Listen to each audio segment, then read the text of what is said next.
Because of why I search the deep through endless nights, no time to sleep. The call inside I can't deny. I'll find the light because of why. Hey everyone, and welcome to The Explainer. Today we're going to tackle a really fascinating question about how a tiny island nation pulled off one of the most incredible transformations in modern history. Right? I mean, this is the core question. How does a country with almost nothing become one of the wealthiest on Earth? We're going to explore how Singapore pulled off this, well, it's one of the greatest economic success stories ever, going from a developing nation to a global powerhouse, all within a single lifetime. And just to really wrap your head around the scale of this change, get this. Back in 1965, the average income was just about $500 a year. Today, it's over 82,000. This isn't just growth, it's a complete metamorphosis. We're talking about going from pure survival to incredible prosperity. Okay, so to understand this miracle, you first have to understand the crisis that started it all. You see, modern Singapore didn't choose independence. It was literally forced into existence from a position of extreme vulnerability. And this is a wild fact. Singapore is one of the only countries in history to gain independence against its own will. Can you imagine that? In 1965, it was involuntarily expelled from Malaysia. Suddenly, you're cast out on your own with no natural resources and a market way too small to build an economy on.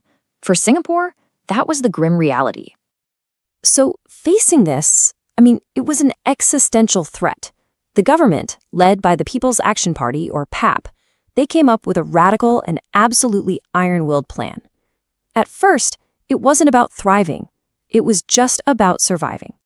The government sold a super powerful and clear narrative to its people, built on three core ideas. They linked economic growth directly to national survival. The message was brutally simple. If we don't grow, we don't survive. Period. Since they didn't have a domestic market to rely on, the only real option was to look outward. The entire strategy became, let's make Singapore an offer that multinational companies simply cannot refuse. Yeah, this quote just perfectly captures the sheer scale of their ambition. The goal wasn't just to be, business-friendly. No. They wanted to create a perfect, idealized haven for global capital, a true capitalist paradise. And the pitch they made to these companies was incredibly tangible and aggressive. Imagine you're a CEO in the 70s. You get tax breaks, no minimum wage, a guarantee of no labor strikes, a brand new world-class port for exports, and political stability. It was an irresistible all-in-one package.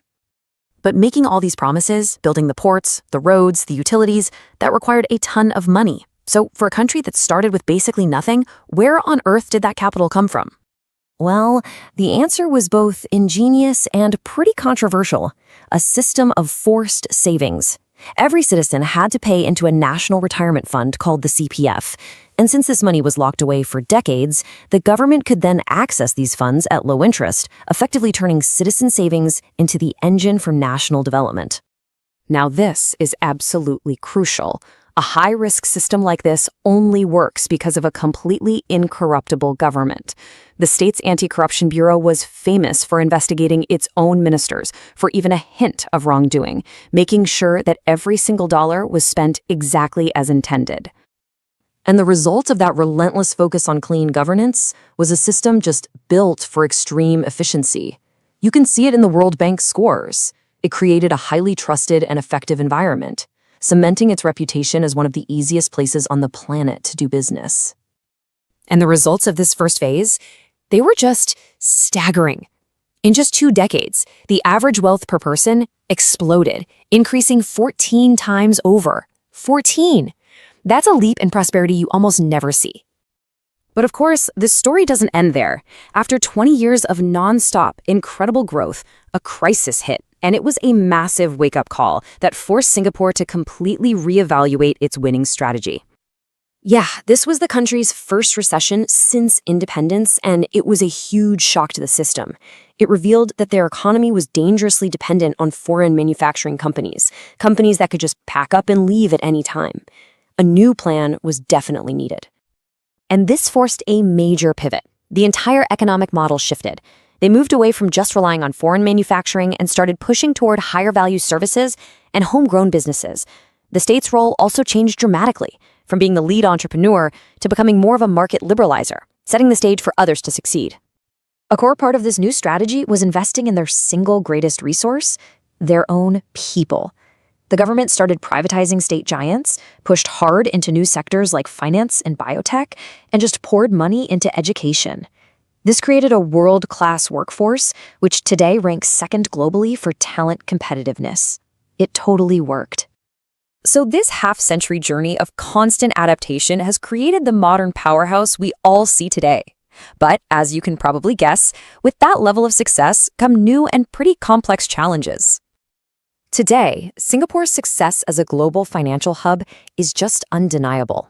Get this, over 3/4, 76% of all investment funds managed there actually come from abroad. It has truly become a magnet for the world's capital. But this incredible success story does have its critics. Some people argue that the relentless focus on top-line growth, which was achieved by importing both foreign labor and capital, has come at a cost, creating a wider gap in wealth and maybe leaving some Singaporeans behind. And this really raises the defining question for Singapore's future. After pulling off the economic miracle, the challenge now is how to build a more inclusive and sustainable society for the next generation. What's next? It is an incredible story of pragmatism and ambition. So we'd love to know what you think. What's the biggest lesson here from Singapore's journey? Let us know down in the comments.